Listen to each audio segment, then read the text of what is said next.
The only real difference in many ways from carbon fiber to fiberglass is simply the cloth. That's funny. Dad jokes from the camera guy. I'm wearing my dad's shoes. Free bougie Porsche part, Junks? You're like the mad scientist with all kinds of weird stuff around. The Lykan shell and bodywork and design is very beautiful. It's very interesting, very arty, shall we say. However, I'm kind of looking at it right now, man. I'm thinking we want to ditch that. The hood actually comes up. Okay, so it'll be ready to test with the Lykan then? Yeah. Yes.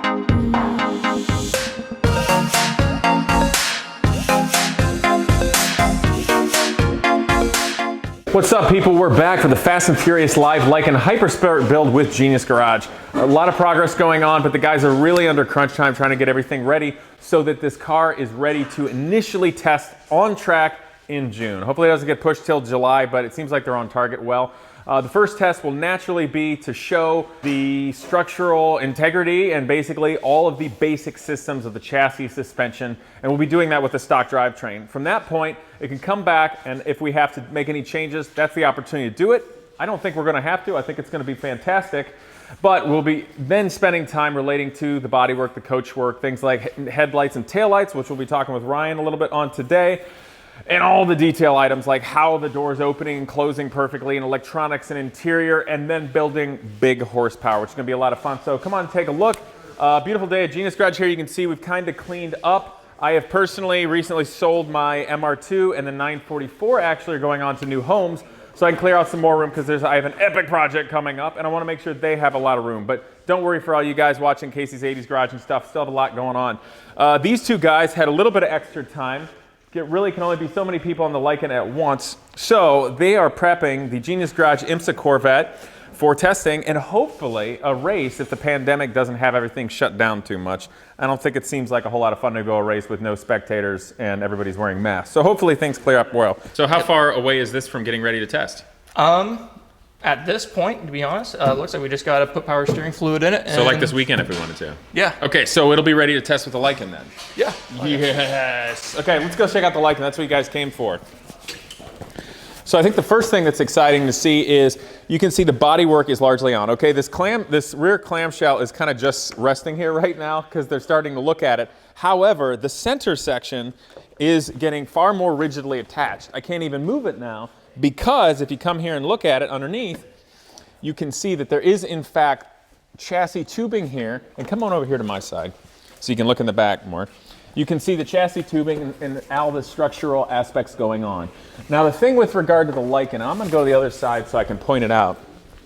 The Lykan shell and bodywork and design is very beautiful. It's very interesting, very arty, shall we say. However, it creates a lot of engineering challenges for the structure and everything underneath, and especially for Genius Garage, which is perfect for what Genius Garage is all about.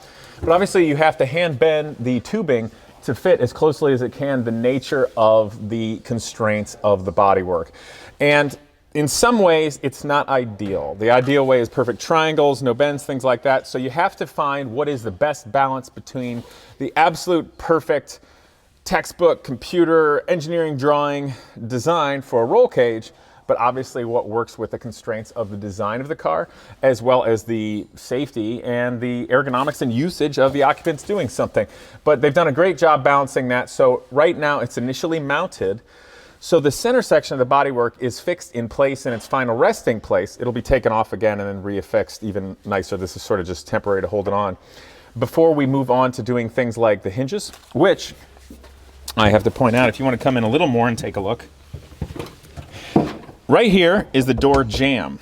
And the hinge for the door will actually be largely in this area here. And there also will have to be one of those pneumatic struts to support it.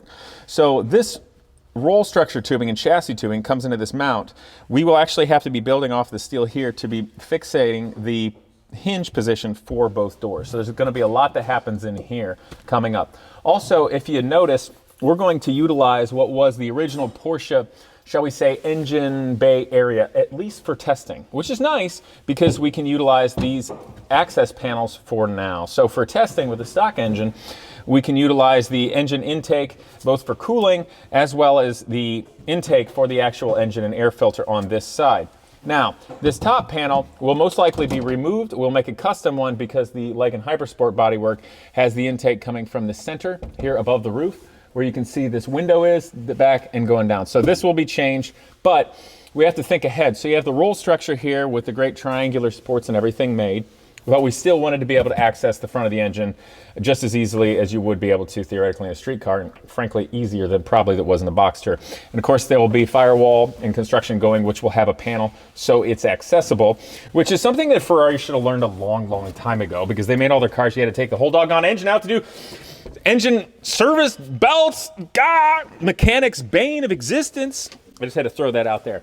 So even though we're only making one car, and it'll be something that shouldn't have to be serviced a lot, the Genius Garage students, when they're designing things, it still has to be done in such a way that the car is serviceable in the future. So on that note, let's look at see what they're doing with regard to the trunk or front or hood or whatever. What are you doing, Dan? I'm You're just running around. Can you even see him? Make it so you can't see him. Let's make it as awkward as possible today. He has a big window there. You can look through the window? Yeah, You just want to poke through the window? Yeah. So we are making the hinges for the frunk right now. Yes. The front trunk. Here, point them out. There. Okay. Yeah. What's special about those hinges? Okay, so our hood needs to be able to hinge at the front and lift up and away from the bumper. This is a 2-link hinge, so as you lift up, the hood actually comes up like here too. Yeah. So it'll clear everything. It does a sweep. Yeah. Exactly. So it initially starts to come up to clear the seams. Right. Then it hinges and pivots to straight up. Yep. Okay, great. And I see Tyler there. You guys have made some very nice steel brackets that those hinges bolt directly to and then are gusseted from flexing left to right. Yep. Yes? Yep. And that you were able to weld directly to effectively what was the original Porsche front area. Exactly. Okay. Now, I think it's fair to point out, let's go ahead and put that down for a second. A couple of things to point out. Now, this somewhat ugly piece, that's not the final trunk. What is this? So this is just kind of where the trunk seals around our stock Boxster weather stripping. If you look in here, it fits up like almost perfectly as it moves down. And this was the inner part that was designed by W Motors, and the reason being is because their cars utilize the frontal area of the Porsche, which would be the same as the 911s or the Boxsters. And so, of course, it has this shape here because that has to match to the weather stripping of the trunk. Exactly. And is it fair to say the reason why you're utilizing this rather than the whole part is this is the biggest constraining factor here? Exactly. Okay. And most of the other parts were either very ugly or just like kind of cracked and broken. It looks like it's sitting up higher than it did before. Or did the nose sag down? The nose is sagging right now. Oh, okay. Yeah. The nose went down. Right now we're building supports. Oh, you're working on supports for the nose? Okay, great. How long do you think it'll take you to do the supports for the nose? Hopefully one more day. Yeah. Okay. Actually, we should be by the able end to of finish them today. Yeah. Right. Now these are obviously not headlights. Exactly. And if you want to take a quick look, cameraman Lois. So this obviously came out of W Motors molds, the bumper and all. However, this is not a real headlight. And if you look, this block right here is also not part of it. So we will actually have to cut this off and cut the headlight out surgically when we make new headlights, which Ryan is going to be getting to. And this block will have to go. And presumably this extra splash mold stuff were done just specifically for the stunt cars. Would you think? So they don't have to trash the headlights and bolt it together? Yeah. Okay. Is that kind of frustrating though that we have to cut this out and then re-glass it to make it stock? We're gonna have to make it kind of stronger in other areas where it's Okay. currently rigid enough, but Yes. So this obviously hinges nicely and you guys are getting into the realm where you need to be. What else has to be done before you've actually got a trunk that opens and closes correctly? So we have to, currently as you can see, there's a little bit of movement in Yeah, it's very side to side flexible. with the, because currently it's just supported by the fiberglass. So we have to build a structure inside of the hood to keep it from flexing at all back and forth and to support the weight of the extra fiberglass that is the outside part of the hood. Yeah. So we're going to move into building a proper hood support for this afterwards. We're going to need gas struts to hold it up because currently it doesn't have anything to hold it up. Sure. So we're going to have proper hinging gas struts rather than a prop. And then we need to work on latches as well. While we're on that, hey Michael, can you go find that roll of carbon fiber? Do you know where that is? All right, you viewers, this is a roll of carbon fiber sheet. It has no resin in it of any kind, but you can see it's very flexible, it's nice, with a particular type of weave. There's many different kinds of weaves, thicknesses, etc., based upon what structural and strength requirements you want. But the truth is, do we have a fiberglass one around here somewhere? I don't know, we don't do that much in fiberglass. The only real difference in many ways from carbon fiber to fiberglass is simply the cloth. We can do fiberglass cloth or carbon fiber cloth with the same type of glues or resins, whether it's an epoxy-based one or a vinyl ester resin. It can be done the same way. And the reason carbon fiber is so strong is its tensile strength and weave. So I just wanted to show you all that because fiberglass is its own composite and can be very strong. In fact, Jim Hall's Chaparral race cars were very famous in the 60s for being engine milestones. A number of those cars had a fiberglass composite monocoque. And that was back in the 60s, way before Ferrari was doing it in Formula One. So I just want to show you guys that, what carbon fiber looks like to start with. So, thank you. Yep. And obviously you can make it, the reason carbon fiber can be light is not because by volume it's lighter and the resins are lighter, it's because it has a higher tensile strength, and because of that you don't need as much. That's why you can make it lighter. So I just wanted to show you guys that because fiberglass is still a really great composite material. All right, so how far done are you from a scale of like 0 being nothing and 10 totally done to having a working trunk with latches and stuff? Say like a 5. 5. Yeah, about a 5. You think a 5? Yeah. Yeah. Okay. We have a hinging structure that we can build off of. We need to still put the latches in, but we're getting there. Right. So, like, we already Yeah. know like what we want to like do. We just have to do it. So Okay. Yeah. You probably need me to get out of the way and stop talking. if you want. Okay, should I go talk to Michael about the rear? Sure. See what he's got going on? Okay. Ooh, what's up? What's up? What are you doing? So currently we just have we call it the rear clamshell, but the problem is it has a lot of lateral flex. So we're doing Oh, it's super floppy. Do you yeah, want to it's grab super that side and we'll show how, do you want to come over here? cameraman Lewis. Cameraman Lois? And we better be nice to it so I don't break it. Yeah, as you can see, It's flops a lot. pretty floppy. It's pretty floppy. Right. So Okay. we have to essentially hard mount it, which means we're probably going to come through the wheel wells and through the main center, like the cabin at the body. Well, and you got a lot to do with the composites because the inner composite isn't even really bonded properly to this yet. Not really. No. Can we see that from underneath? It's kind of difficult. Oh, we might have to lift it up. How about we lift it up and then rotate it away so the camera guy can see it? Let's go this way.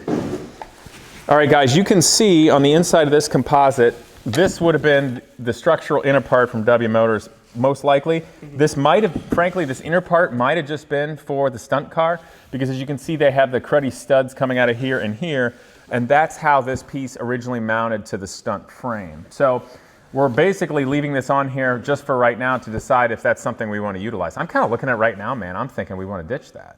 Well, what I was thinking is we might run bars underneath it, so that it kind of we can bond this to the structure that we put underneath the I get it. exterior body panels. If we cut this out from this crappy glue they used and we bonded it a lot nicer, do you think this would be pretty It good? could help make it look pretty and functional. Okay. Looks like there's some points here we can utilize if need be. Right. All right. Are you slightly overwhelmed by this or are you feeling good? It's kind of the new guy phase still. You want to set this on the ground to look at the rest of it a little more? We could, yeah. Okay.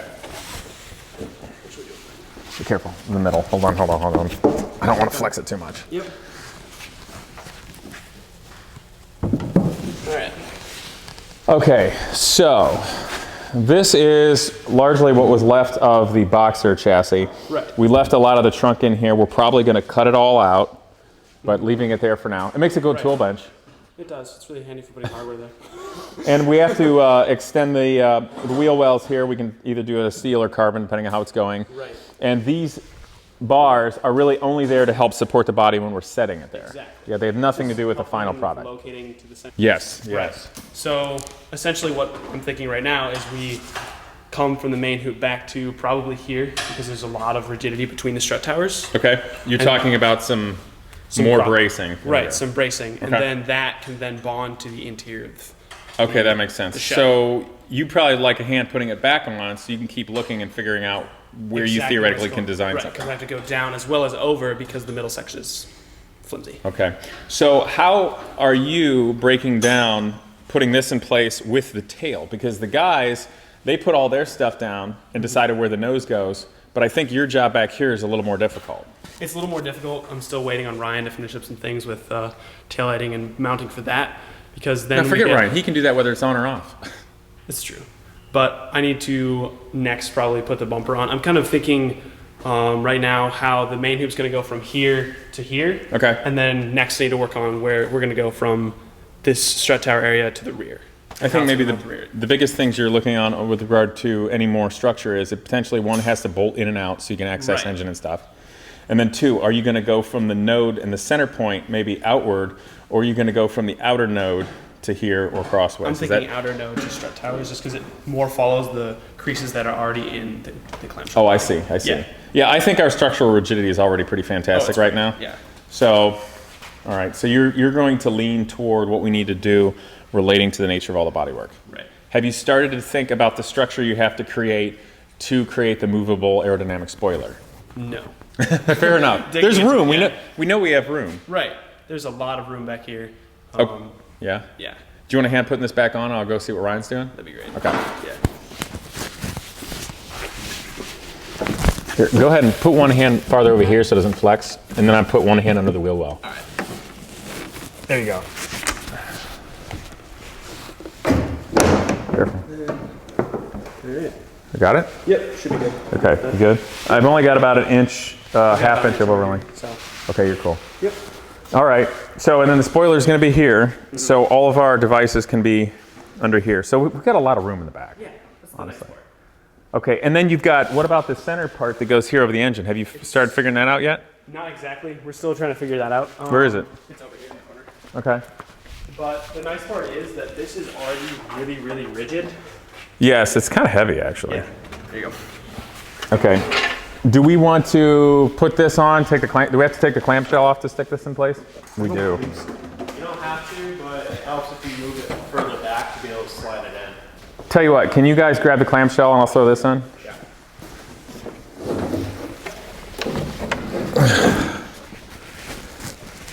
I'll move that back. Is this the one that like hits the chassis back here and doesn't go down all the way? Yeah. Oh, okay, so this isn't gonna show much, is Try it? pushing it forward a little bit. There you go. Okay, so that's not its final resting place, but close, huh? Getting there.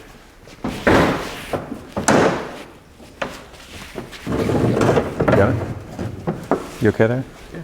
All right, cool. All right, that's not so bad. That's not that far off.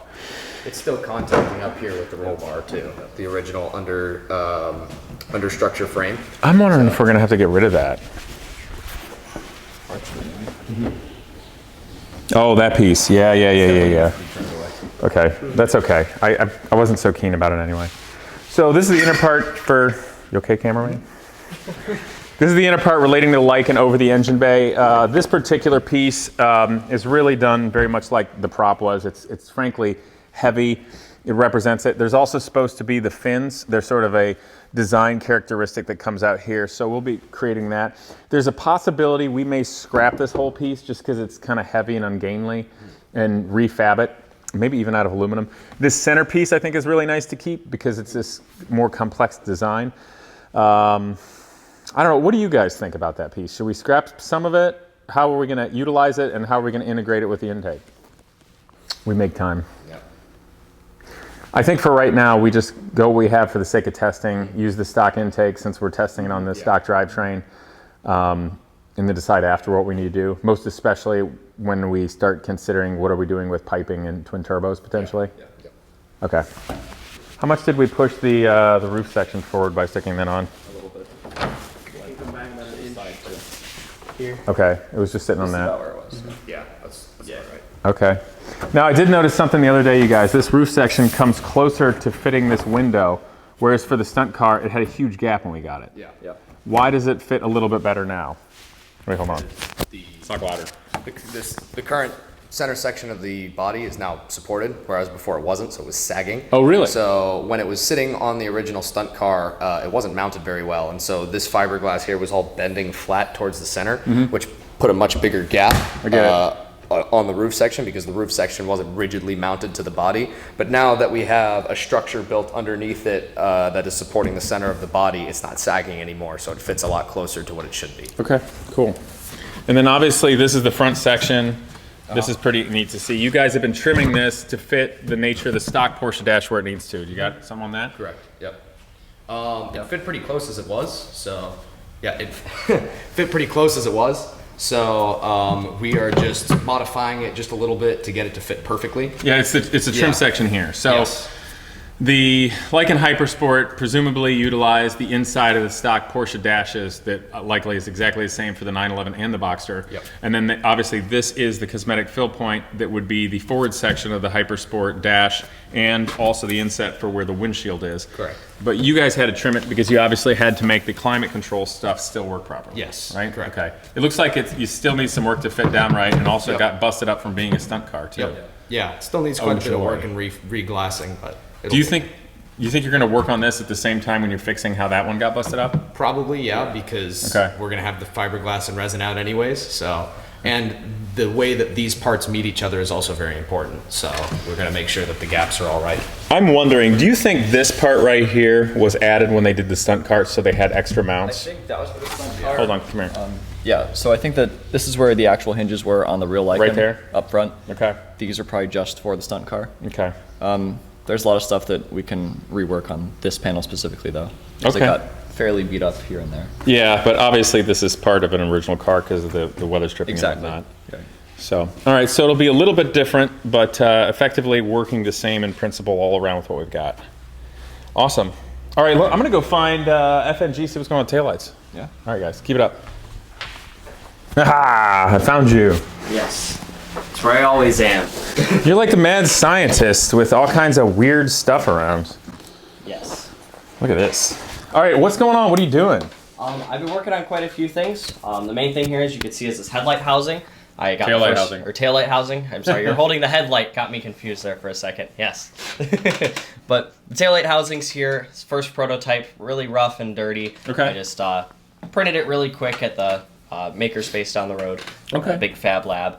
Yeah, this is really dirty, really fast. Like if for any of you guys that are into 3D printing, this was printed in 16 hours for a piece this large. So it was. The purpose you did it is you didn't necessarily know it would be perfect, and you just blasted out as fast as possible, just to see if you're in the ballpark. Yeah, basically Okay. just make sure I was in the ballpark with angles and lengths and everything. And there's a few little tiny things I need to tweak. Here, come on over here. You can see his computer screen too. Maybe over here. Yes, I've made some adjustments to the SolidWorks model here. If SolidWorks will want to open. So there's the. Yes, and here's Gotcha. here's the new fixture. On the inside we have this piece. Can you blow that up a bit? Yeah. Yeah, we have this piece on the inside for the amber. Those are inside walls. Yes. Now, so this is the outside walls with no inside walls of the taillight housing. Yes, And it'll get a colored lens here and all that. Yep. Okay. Of a multi-thickness lens. And you're showing in this one it has like a secondary layer of walls right here. Yeah. Why is that? That is to separate the red section of the tail light from the amber section for the turn signal. Okay, very good. And the amber section will be in the middle. Those will be what, amber LEDs, and it'll have a clear lens? Yes. Like the original? Yeah. Okay. Okay, so this is your super quick and dirty first prototype with the walls and all. Do you want to go look and see how that fits on? Yeah, we can go check that out. Do you want to bring the headlight with you? And do you have more parts we can show them back in the shop? Yeah, there's some back there already. Okay. So. I'll carry some stuff. Is the other headlight out already? No, the other headlight is still assembled, but we can take this out yeah, and talk let's- about this for a little bit. Let's take that stuff. Should I grab this lens too? Yeah, if you'd like to. Okay. And then what's this? Is this the HID power unit? Yeah. Okay. Here we go! Okay. All right, so here's your table of your stuff. It's show and tell! Yes, it is. So are we gonna use this at all in any way, shape, or form? Most likely not. Yeah, no. That's probably trash. I was gonna throw it, but I can't bring myself to do it. You think we'll use any bit of this? Maybe a bezel? Nothing? I don't think so. No. Yeah. Junk? Anybody want free junk? We'll see. Okay. Free bougie porch parts. Free bougie Porsche part junks? Okay. All right, so what are we doing? Well, this is totally not staged prototype table that we have set up here. Yeah. Which starts from V1 here, which is the original piece that I printed on my printer to test angles and And that stuff. relates to the kind of the nook of this here. Yeah, Yeah, that there it relates is. to that Okay. corner. And we've gone through many There are quite a few renditions of this till we got to this prototype. Okay, now this one was one we showed in an earlier video. Yes. Then we're also playing with in that calling AAA to see if they'll tow the Batmobile video. Yes. Yeah. Okay. And then from this, I started making the first outer bit here. And because basically I wanted to make sure the base fit first before I started messing with any of the vertical angles. But this piece was made basically to test the vertical angles in the corners. I made some adjustments and then printed this one. And this one fits pretty well, all things considered. Okay, and now this one looks like you printed it slower and better with more support in it. Yeah, this one I printed at home a lot slower. Like this print took 10 hours in comparison to that one only took 16. So it was 6 more hours. No wonder that one's a little scruffy looking. Yeah. Okay. Yeah.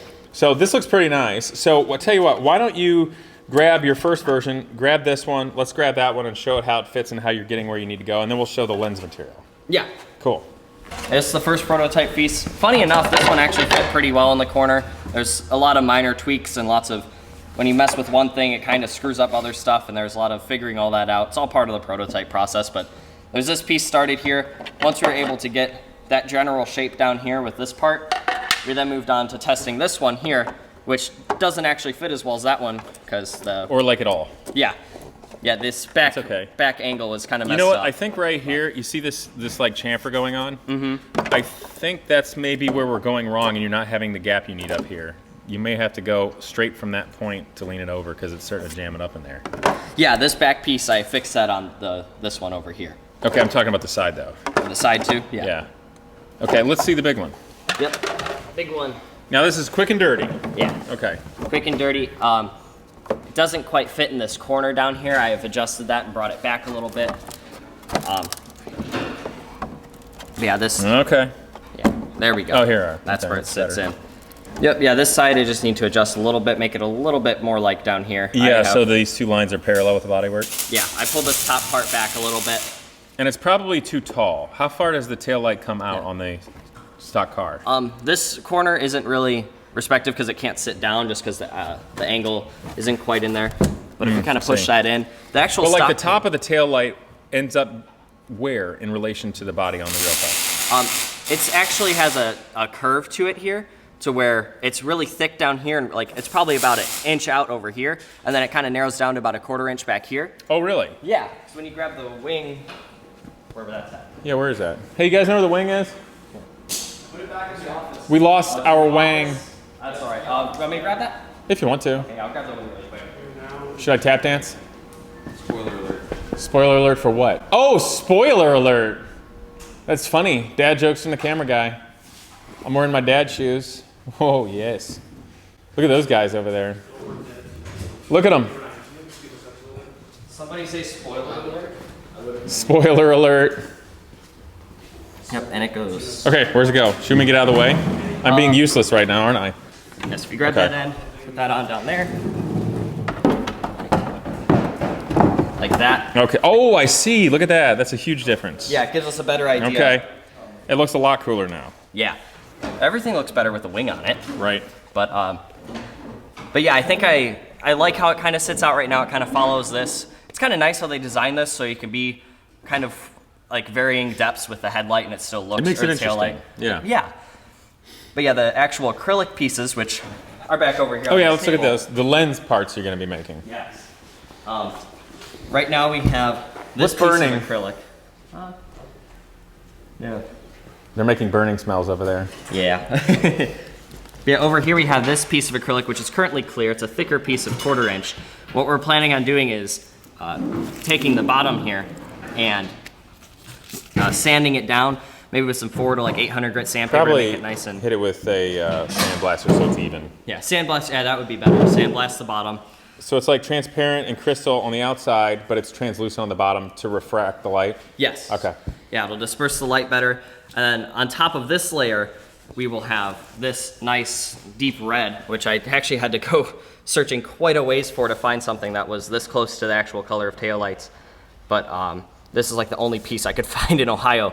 But it's like a Damn. nice deep red, very close to actual that'll be very car pretty. taillights. Okay, so what you're going to do is you're going to try laser cutting this out? Yes. Okay, so that you'll have lenses, you're going to laser cut these pieces, so they will literally sit inside your taillight housing here, and they can be bonded right in there. Yeah, they'll sit on this lip. It'll be a lot more pronounced when we actually print it with more detail. Right now, it's kind of hard to see, but yeah, eventually we'll be bonding that piece in there and then bonding the red piece right on top of the clear and opaque bottom. Do you piece. think you'll have the lenses cut out for next week? I'd hope so. It really depends on how long it takes to get this done and duplicate it. So your biggest thing is just nailing this and being able to print the whole thing out and go from there. Yeah, because I want to have this be 100% done deal. That should be done by next week for sure. Okay. When you print the final one, when you're feeling very good about it, is it going to be solid or how are you going to do that? So it's really strong? Yeah, it's going to be solid, and I'm also going to make the inner piece connected to this piece as well so that it adds more rigidity. Oh, you're also going to have the other walls? Yeah. And when we meant solid, we meant these walls because right now they're hollow, aren't they? Mostly hollow. Yeah. They're at like 8% infill, so they're like Oh, I see. 92% hollow. Okay. Well, very cool. We'll come back next week. You excited? I'm really excited because these are getting really close to being done. Let's see the headlight real quick. This is what was originally the Porsche headlight and projector, right? Yes. And it's even got a bulb in there. Oh, that's crazy. Yeah, it's everything. So what have you is learned from contained this here. thing? I have learned that we actually don't need to put a separate high beam bulb because this little actuator here actually just moves this. I don't know the technical name for it, but it blocks the light at a certain level. Really? And when you push that up, That's all it does is block the light? yeah, that's doesn't how you get change that the nice reflection? line on the projector Really? lights. Yep. Oh, I'll be darned. Yeah, and then when this comes up, it moves that line up, and you get high beams. Really? Yeah, so we don't need anything other than just this mounted in there for high and low. Okay, fascinating. And do you think this will fit in what the Lykan headlights will end up being? It Is our looks projector? like, yeah, it looks like they use the exact same thing, just a modified version of it. So we're probably gonna have to mess around with lots of this bracketing around here and designing Okay. a piece that holds it nice. But So most important question, how are you going to mount the diamonds? that's gonna be on the other piece inside the headlight that actually isn't illuminated. I thought it was at first, but then I Oh, was really? looking at pictures. Does it just and- light up from the headlight a little bit, residual? I'm pretty sure that the daytime running light kind of shines some light back on it. Oh, so we'll have to do that. Yeah, so we can do that. cool. That'd be pretty easy. All right. Well, carry on, man. I'm going to see what these guys are doing. Yeah. Okay, guys, well, I hope you enjoyed the update here on the Fast and Furious Live Lykan Hypersport build. It's very exciting. I think next time I'm going to have to get the guys talking to and doing a Skype or Zoom with the people over at W Motors. You guys want to do that? Yeah. Do you have a list of questions for them? We can make one. All right, I think it'll be good. I'm excited. So where will this be next week so everybody can, be on your case? There should be a front on it, and we'll hopefully be starting on doors and hinges. That would be awesome. Yeah. Do you think, if the front's on it, do you think the dash mounting will be and we'll be doing a windshield? I hope so. Okay. What do you think? Oh, doors and hinges next week will be big. Yeah. Doors, hinges, seatbelts. The hinge is supposed to come tomorrow, right? They should. Okay, cool. All right, you guys, hope you enjoyed this and look forward to see you next time. I hope you enjoyed today's video and naturally that you will subscribe, but please click that bell so I can continue to bring you wholesome and entertaining automotive content. Also, a huge thanks to Avalon King ceramic coating. They're supporting this channel and making this all possible. But more importantly, I'm looking forward to using it on all of my vehicles, including my old dirt bike. Ceramic coating bonds directly to the surface of your paint, trim, and plastics to give a long-lasting shine that beats all waxes. It lasts for years and it's easy to maintain. I've got it on my Viper right now and my car has never looked this good. So give them a try. Again, thanks for watching and I look forward to see you next time.